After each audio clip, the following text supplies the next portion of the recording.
Welcome back, my friends, to the D-Rate the Hate podcast. I am your host, Wilk of wilksworld.com, and I am so incredibly grateful that you are taking the time to join me for another powerful DTH episode.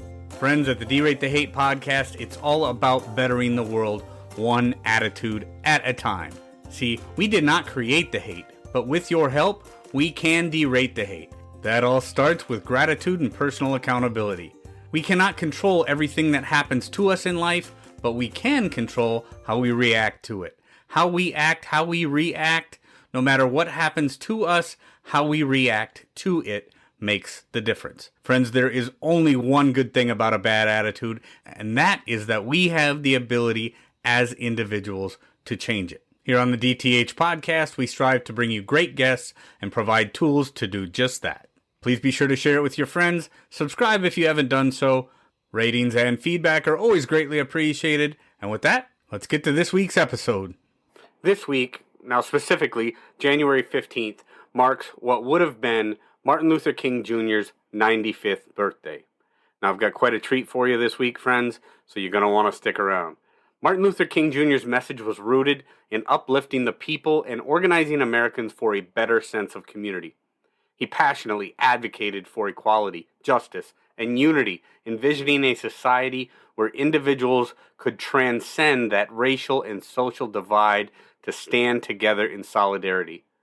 King's powerful speeches such as "I Have a Dream" address and emphasized the importance of love, understanding, and nonviolent resistance in pursuing a more harmonious society. His vision was about civil rights and fostering a collective spirit that could bring about positive change and create a stronger, more inclusive community where all people could excel and thrive no matter their backgrounds. Now, friends, I mentioned I have a treat this week, and that is that my friend Harry Boyte is joining me again this week to talk about his time working with Dr. Martin Luther King Jr. and the Southern Christian Leadership Conference.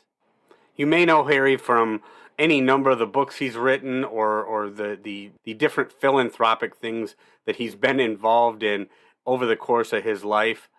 Or you may just know him from when him and his wife, Mari, joined me on episode 183 of the D-Rate the Hate podcast. Either way, my friends, this is definitely another great conversation you do not want to miss. So with that, Harry Boyte, here we go. Harry Boyte, thank you for joining me again on the D-Rate the Hate podcast, my friend. So great to see you as always. I always look forward to our conversations. I do too. Well, appreciate the invitation. Yes, we obviously met early in 2023, then got to meet each other in person for the Braver Angels National Convention, and I've had a number of conversations since then, and I truly enjoy our time together. Some fascinating stuff that I really want you to bring out for the DTH listeners today, Harry, is and they probably those who listen to the episode probably remember when I had you and Mari on talking a while back about nonviolence and Right. A brief bit about your work with Dr. King, and then Mari's work with the Truth and Reconciliation project in South Africa. What I'm really excited about today is I want to dive number one deeper into your work with Dr. King. This week is MLK Day, Dr. King's birthday, January 15th, 1929. Martin Luther King Jr. was born, and then now every year our country celebrates the birth of Dr. King. So Harry, we'll start there, and then I want to talk a little bit about a little bit more about the Nonviolence Project that we're working on here in Minnesota, and then you and I've got an event that we're going to see each other again here on Saturday, January 20th. So, that'll be so lot to pack into a conversation here for the DTH podcast, but let's get jamming with that. So first, Harry, let's start with it's 1963. First time you met Dr. King? No, actually, I met him in 1958. Yeah, so I was a kid. I would have been 12. But yeah, so my father, he was a working class uh, Scottish American white guy in the South from Charlotte, a deep Scottish area. Mm-hmm.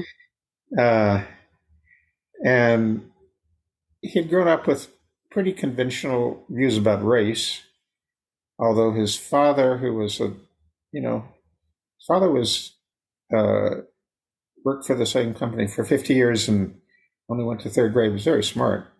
But he was a dry goods salesman for a company, so he had a lot of black friends. But anyway, Dad went overseas in the war, Second World War, for Red Cross in the North Africa, and it changed his racial views. Got to know people, had blacks in the unit he worked with. Was impressed with the first line of the troops coming into Sicily, 82nd Airborne.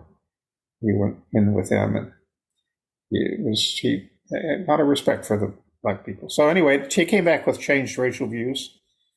Came back and oversaw the Red Cross operation, and hired the first black secretary for Red Cross. Mm-hmm. And then he went down to Atlanta, Georgia, as the director of the Red Cross right after the war. Okay. But it was very, very important Red Cross operation. He was, quite visible.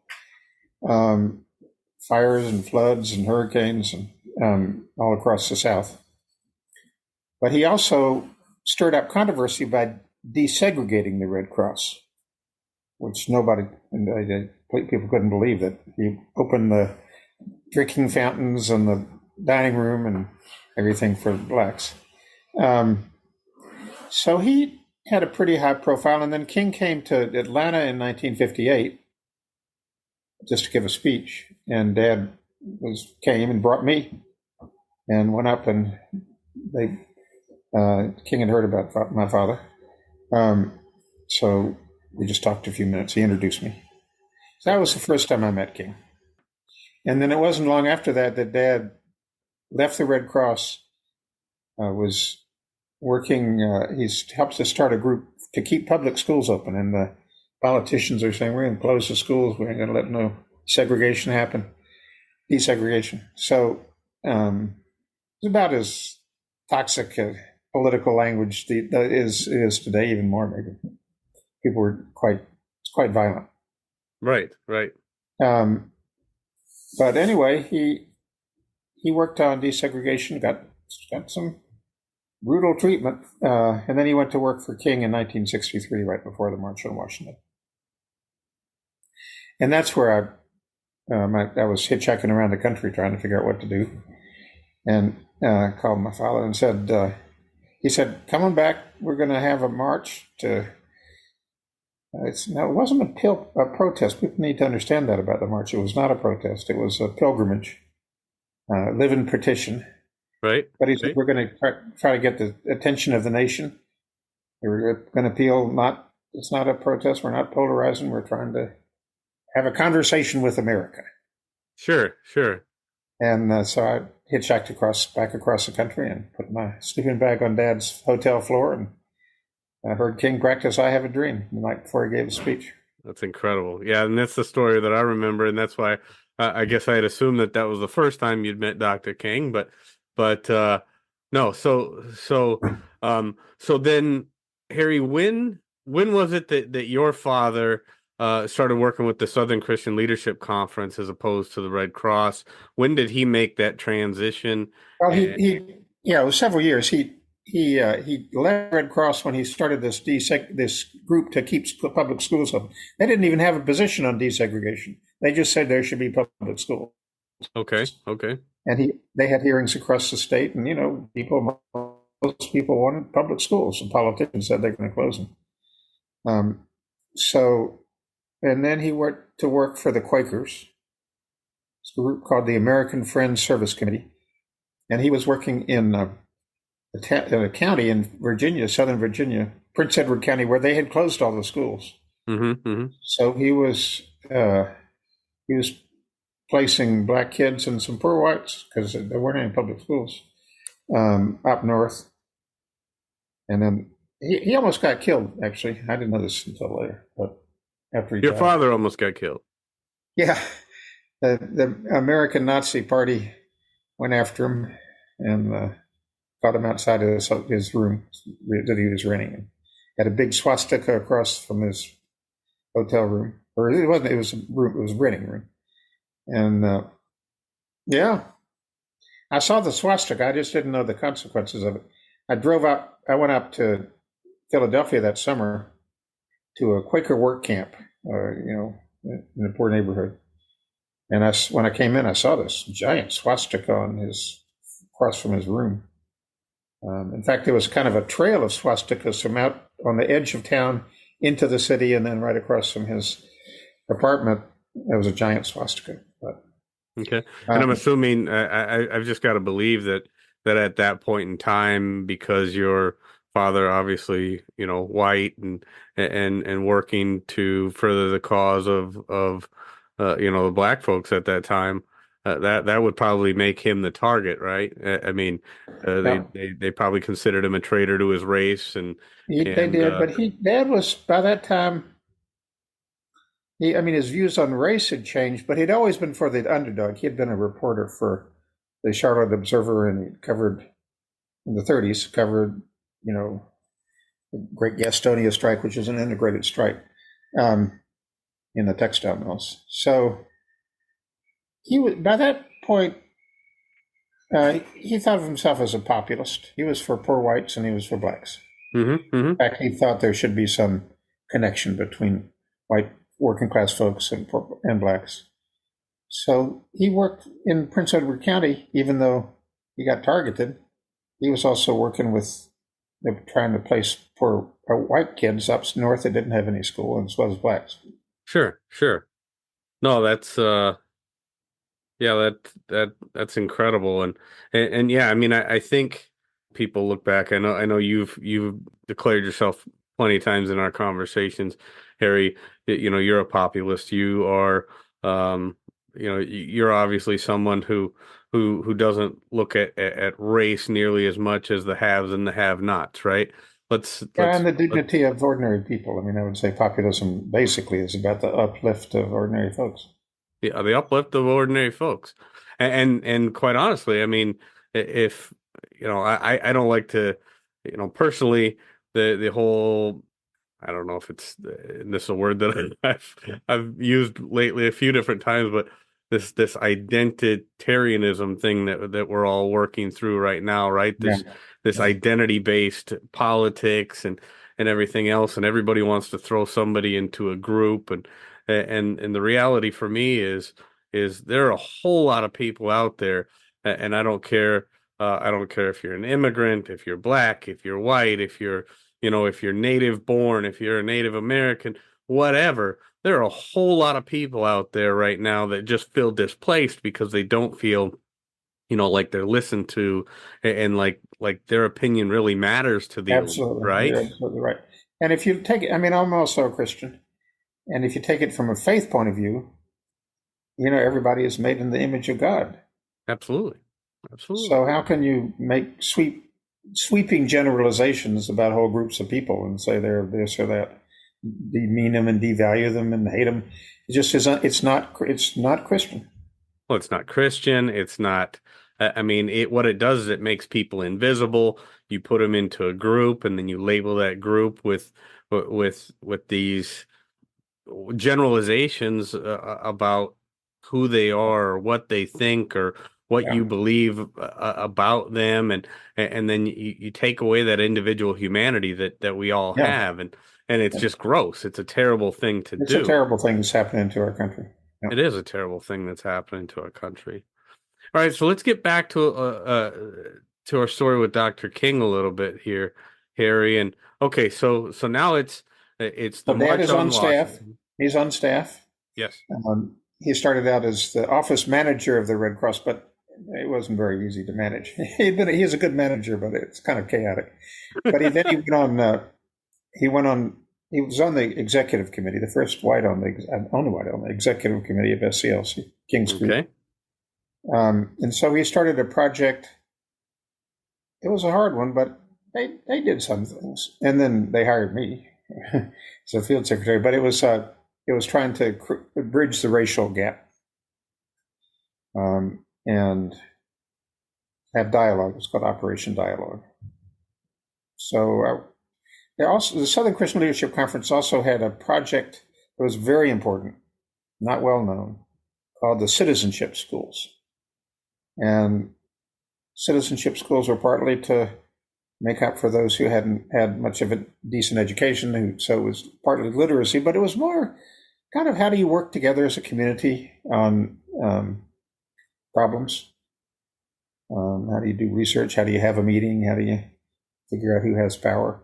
Sure. So that was very significant, and that was like the leadership development program of the movement. And we had hundreds of schools across the South. Almost 50,000 people came to the training center where people would learn how to create a little citizenship class or a school. Okay. So I worked for that. And interestingly enough, because it had the aspiration of eventually being interracial.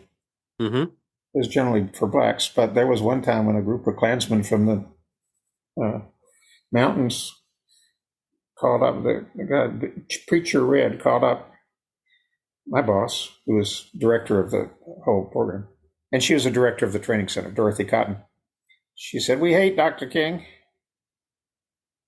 Preacher Red said, so Dorothy said, "Well, why do you hate him? Have you ever met him?" But he said, "No, because he's leaving us out. It's the poor whites need something. It's not just the blacks." So that was interesting. That's an interesting. So the Klan is now reaching out to these citizenship schools because they just felt left out. They felt left out. So Dorothy said, "Well, I'll tell you, you get a group together and come to our citizenship schools, and we'll tell you how to create a citizenship school." So it was a very emotional time. I wasn't there, but I think it was in '63. Anyway, they were there, they learned stuff, and they were very attentive, and people were very interested. They had a very emotional, tearful session at the end when they left. Dorothy said, well, actually, she'd hired somebody to try to do some more recruitment in the mountains. I don't know if there was any more, but Dorothy told me that story. It's in her book. She has a book on her experiences. Her name is Dorothy Cotton, and the title of the book is If Your Back's, like in back, If Your Back's Not Bent. And the subtitle is The Role of the Citizenship Education Program in the Civil Rights Movement. And she has a lot of stories in that, but she tells that story. Nice. And okay, so you were part of this outreach program with the SCLC. And what was your primary role, Harry? Well, I was organizing. Mainly what I did was organize citizenship, or more than one, citizenship schools, and we were focusing on voting in my case down in Florida. Mm-hmm. But that was in the middle of the demonstrations. So it was the oldest nation, European white nation, so the oldest city in the country, 400 years old. St. Augustine, Florida, right? St. Augustine, Florida. Yep, I've been there. Beautiful and area. They were having a celebration. And the black community thought they should have some events to show that there was a certain problem with race. They couldn't get any jobs, for example, downtown. Right. So there were demonstrations, nonviolence. All of that nonviolence really did have a big impact on me because I had grown up. I was pretty angry by the time I went to college because I couldn't talk to my friends, and my relatives had pretty much shunned my father, and so. But anyway, the nonviolence was very helpful. But Keith, I don't know if I told you this story or not, Wilk, but I got caught by the Klan, a completely different group. But I got caught by the Klan in St. Augustine. I did not hear that one. Yeah, so there was a lot of violence that summer. It was very violent. Yeah, the 60s, as I recall from, I mean, obviously I was not there, but as I recall, there was a lot of violence, and the preaching of nonviolence by Dr. King and this SCLC was a huge thing. And I want you to well, first I want to hear about getting caught by the Klan in St. Augustine, but then I want to kind of, transition a little bit into hearing about how Dr. King described the difference between pacifism and nonviolence, because Yeah, I think that's those very important. And I think, very important distinction. Um, so, well, nonviolence is a philosophy and a set of practices. yeah, And the philosophy in SCLC was based on Christian love. hmm Simple, pure and simple. Jesus' way was the way of love. And that meant you didn't hate people. You had to see the divine. This was the challenge, of course, even in people who were beating you up or who were your enemies. hmm hmm But then it didn't mean you weren't a pacifist in the sense that you were against violence, self-protection, for example, under any circumstance. That wasn't the nonviolence. And you didn't think of it just as a strategy, like what you do in a march. It's philosophy, but there were practices that were demanding, like, and we would learn these, and then we'd put them into practice in teaching. What to do if the demonstrations were people from the Klan or the White Citizens Council came at you and started beating on you. Well, the first principle of nonviolence was, in that circumstance, you didn't act afraid. You didn't run away. You didn't, curl up. You had to be dignified and strong. So the first principle of nonviolence is it's struggle. It's strong. It's fighting hatred with weapons of love, not hate. hmm hmm And then the second principle is you got to try to understand where other people are coming from. The third principle is you fight the evil, not the doer. There's a difference between the sin fight and the evil, not the evildoer. Yeah. The fourth was really important, and it took me a while to understand this, but it did. It's true for me. The fourth is when you refrain from violence, when you're getting violence or hatred. You will eventually, in many cases, and sometimes even sooner. I had experiences when it happened right away, but you will reach the conscience of the person who's beating you up or hating. But actually, the first change is mostly in yourself. This was really the key. And as King wrote, and they saw this in the Montgomery bus boycott, where people walked rather than ride the bus, so because the buses, you had to go to the back of the bus. And the whole black community just about was involved for a year, 1955 to 56. But a kind of strength and power and courage is awakened in the practitioner of nonviolence. Whatever happens with the person who's being violent.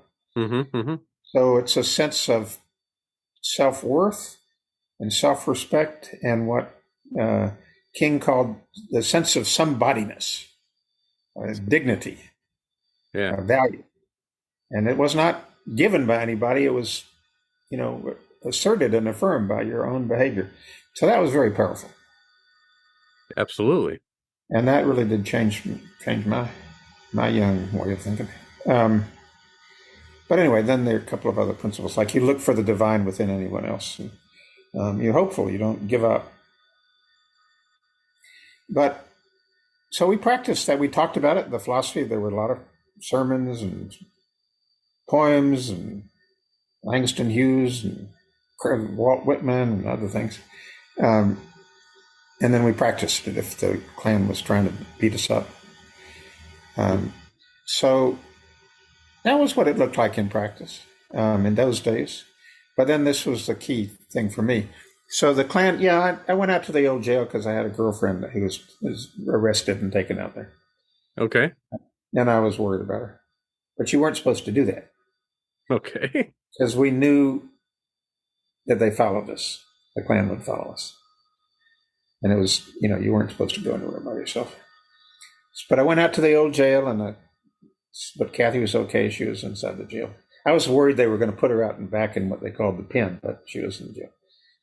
And I came back out to the parking lot, and 5 men and a woman surrounded me. And I thought, oh my God, they followed me out. Yep. This is going to get a little sporty. And they said, we know who you are, you goddamn Yankee communist end lover. So I thought a minute, a little worried. But, they were like my relatives. Yeah, so I mean, you said you'd already been shunned by a lot of your family, right? Yeah, and they were working class people. Most of my childhood, I'd grown up with cousins and working class people. So I thought, and I said, well, I'm a Christian. So I do love blacks. That's what the Bible says. That's what Jesus says. But I said, you got everything else wrong. I'm not a Yankee. I'm a Southern boy. And I said, I'm not no communist. I'm a populist. Now, I don't know where I got that word. It's just kind of came to me. But I said, I think I don't know if this was before that incident with the Dorchester Center. It might have been, because I think King used some version of this story later, and so maybe they were talking about it in the staff. But anyway, I said, I think y'all being fooled by the big shots in town. Y'all be on our side. Y'all be marching with us. And then that was I didn't know how people were going to respond to that. Right. But this old guy in this straw hat and coveralls, he says, well, I don't know. I have never thought about it. But he said, one thing, you're telling the truth, because I know we get used. The mayor will call me up and said, you've done a great job beating up demonstrators, but he never would talk to me on the street. They didn't have any respect for us. They were just using us. So then we talked for a few minutes, the whole group, about whether blacks and poor whites might get together and make common cause. So that's the same dynamic that happened with the Dorchester Center and the citizenship schools. Right. But I didn't know about that, and it may have come after this. But anyway, so I said, I was a little nervous. So I said, I got a meeting back in town, and it's been a good conversation, but I got to go. So I drove back about 150 miles an hour. Heart's beating a mile a minute, I suppose. And then, but 2 days later, the Klan had a march. They used to march through the black community in front of the Southern Christian Leadership Conference office. And they marched in front of the office. And this guy, who I've now labeled the Klan philosopher, because he had a big way of thinking. He saw me in the crowd. I was probably the only white in the crowd. And he waved. I felt a little mortified. I kind of wiggled my finger. But Dr. King was just a few people away. So after that came through, he said, tell me about this, Harry. How do you know that guy? So I told him the story. And then this is what he said. And this has never been on any written account, except I've written it about a couple of times. He said, I've always identified with the populist tradition because that was the only interracial movement in the South. Sure. And then he said, well, think about whether you could find a community of poor whites to organize. And I tried to do it the next year in Miami, but it was mostly homeless or what. You can't do that. But then the next year, I went to the poverty program in Durham, which is where I was going to school. And I told the director, who's a black guy, I'd like to organize poor whites. He said, well, we're kind of a black power organization. Why should we let you do that? I said, because you ain't got no majority in the blacks in Durham. So if you want to make real progress, you better find some people to work with. Right. So he said, okay. I did that for 7 years. So now you're doing basically a community organizer, a Community people organizer. organizer. Yeah. Okay. Okay. And Uh, and started to integrate the SCLC with. bread and butter issues. Roads, no paving in the schools. First thing we did, but we had a success, and it made people very enthusiastic. We got the city to put oil on the streets because it was an unpaved street in the mill village where I was working. Okay. Okay. And that kept the dust way down. But we had a lot of things. And then we made, in our community, I didn't even have to tell people, they made some connections with the black community over across the tracks. Mm-hmm. Mm-hmm. There's a movie out of that, although it's a Hollywood movie, so you don't get the sense of the story. But it's a movie about a Klansman, C.P. Ellis. I knew him. And because he was a union head at Duke of the engineers, operating engineers. Mm-hmm. And Ann Atwater, who was working for the same poverty program. She's a black woman. So it's called The Best of Enemies. Best of Enemies. You can probably get it on Netflix or some of those. I'm sure at Netflix or Amazon or something like that. Yeah. Huh. So anyway, I had a good experience, and I learned about, well, it was another reminder that any community has a lot of good in it. Mm-hmm. So the Klan, they found out I was working there, and they came after me. But there was a community leaders, Doug and Basie Hicks. They were great folks, and they just went around and said, "Look, this Harry's not trying to stir up any trouble. He's trying to get us some power. Why we need power." So yeah, poor white folks need power. Poor black folks need power. I heard that all the time. In fact, a lot of people, whites would just say, "We sure do think we got something to learn from the blacks." Yeah. Well, there was. It seems like just thinking back, looking back at history and thinking like that.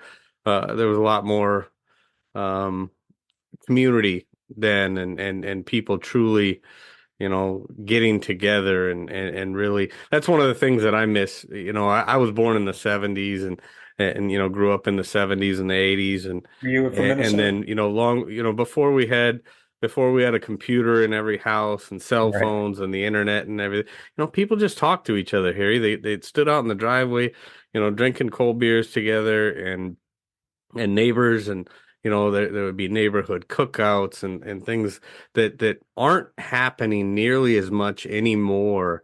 In this age of the internet, right? This internet ecosystem, people mistake that for some kind of community, and it's just not. It's not the same thing. And one of the things that I talk about so much is I would love to get back to and this kind of goes to something that you and I are working on together a little bit, and we'll get into that briefly, but there's still some of it with the church and different community organizations and stuff like that, but I don't think there's nearly enough true community activity anymore. Absolutely, no, I agree with that. And it's in fact, that's a great need of our time. Rebuilding a sense of community. And we've got to do it. We absolutely have to do it. So Harry, I want to transition into what we're doing now, together, or, first, our work with Braver Angels. But before I do that, I got one question that if you can give me an answer, and what is the, from your time working with Dr. Martin Luther King Jr., what would you say? And, obviously this could be a whole, a speech in and of itself, obviously. What would you say is the number one thing that you took away from that period in your life? What is the primary lesson that you took away from getting to work with Dr. Martin Luther King Jr.? Well, I got it from King, but I also got it from working in Edgemont in Durham, North Carolina. Mm-hmm. That you just don't make blanket judgments. about people. You look for the divine, and if you look for it, you can find it in most people, almost everybody. Some people are what the author Amanda Ripley calls conflict entrepreneurs, which means their gig is to stir up hatred. They're hard to reach, and yeah, you can't do it in a normal kind of way. But most people actually they have a spark within them, and you can reach them. And I saw that with the Klan. I saw that first time I saw it.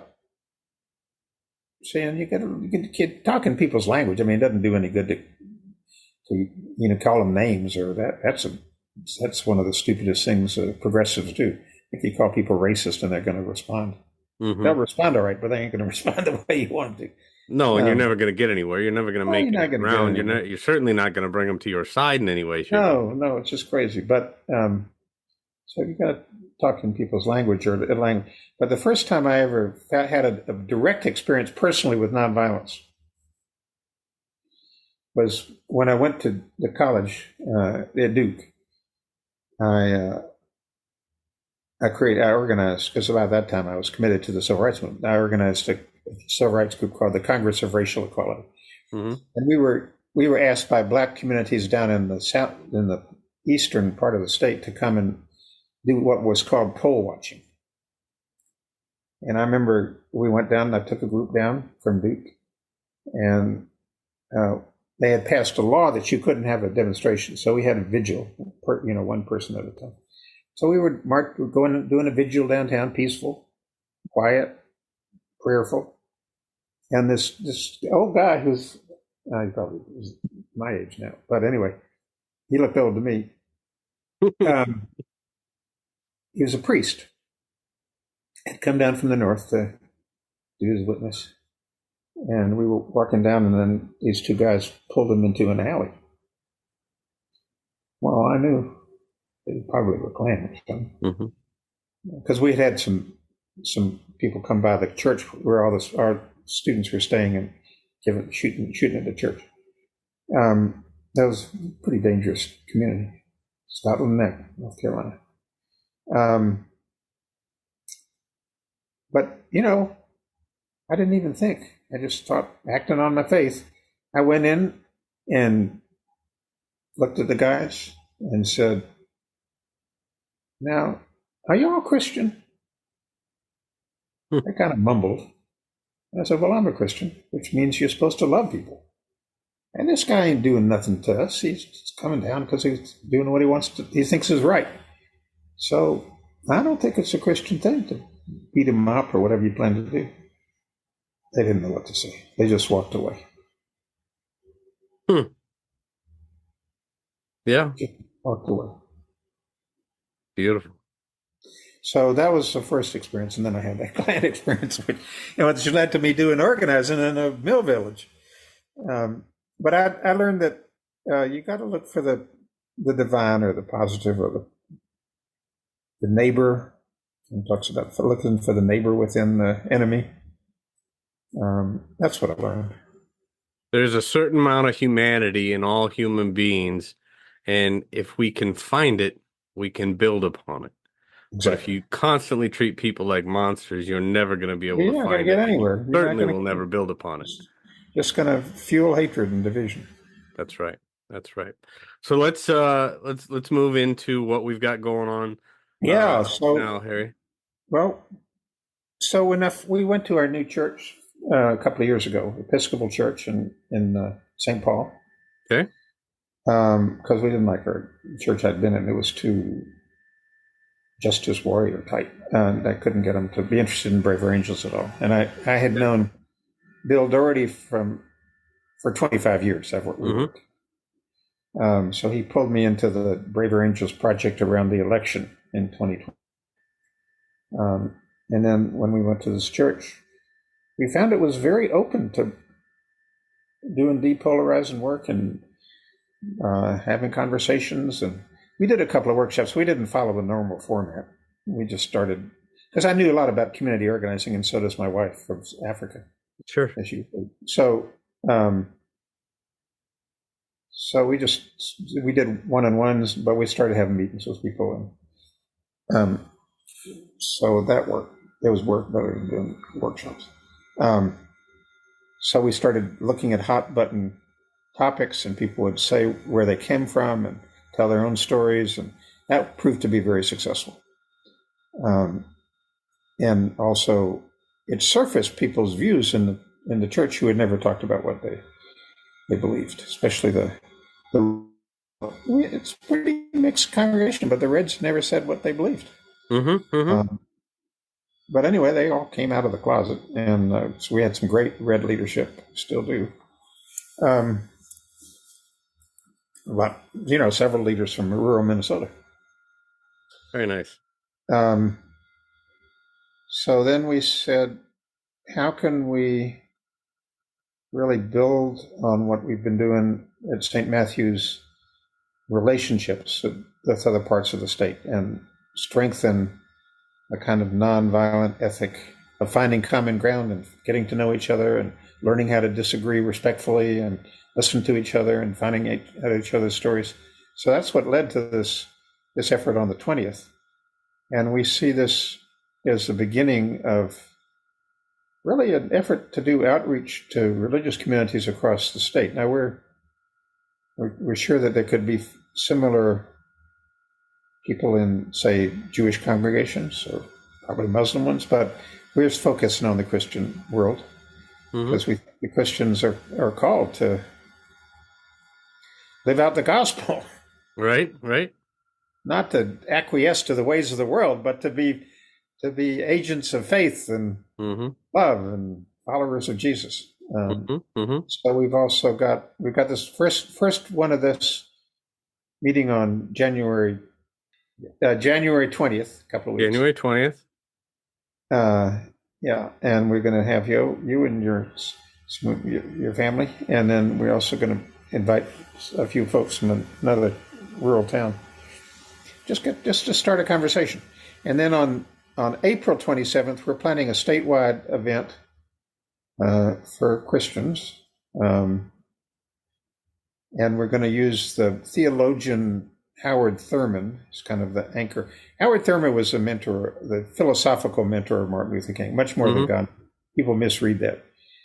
He was at Morehouse, and he was where King went to undergraduate, and then King carried his book around called Jesus and the Dispossessed. Carried his book around all the time. But Thurman preached what he called the gospel of Jesus.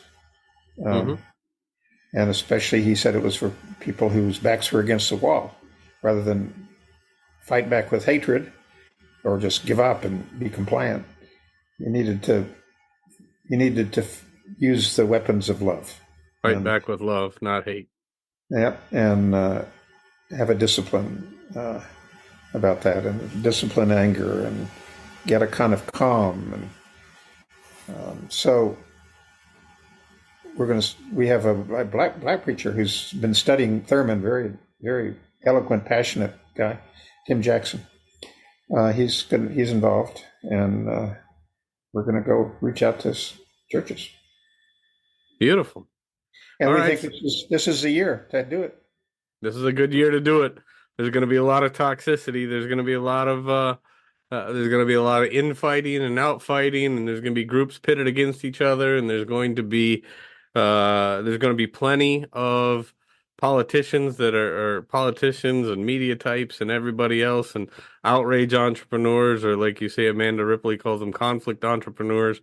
I call them outrage entrepreneurs and grievance grifters. There's going to be plenty, more than plenty this year, that are looking to pit people against each other and keep people divided. But the only way, Harry, you know it as well as I do, the only way we continue to keep this beautiful experiment going is to have the conversations, bring people of unlike minds together to find, it's not always about finding common ground or some kind of compromise, but it's about having the conversation and finding the humanity in all people. And finding the humanity is the key. And if you do that, then you're going to be able to find things to work on together. So great, man. So great. Well, thank you very much, Harry, for joining me on the D-Rate the 8 podcast for this, Martin Luther King Jr. birthday week, and I look so forward to getting together again on January 20th at St. Matthew's. We're looking forward to it. We got a lot of folks looking forward to that.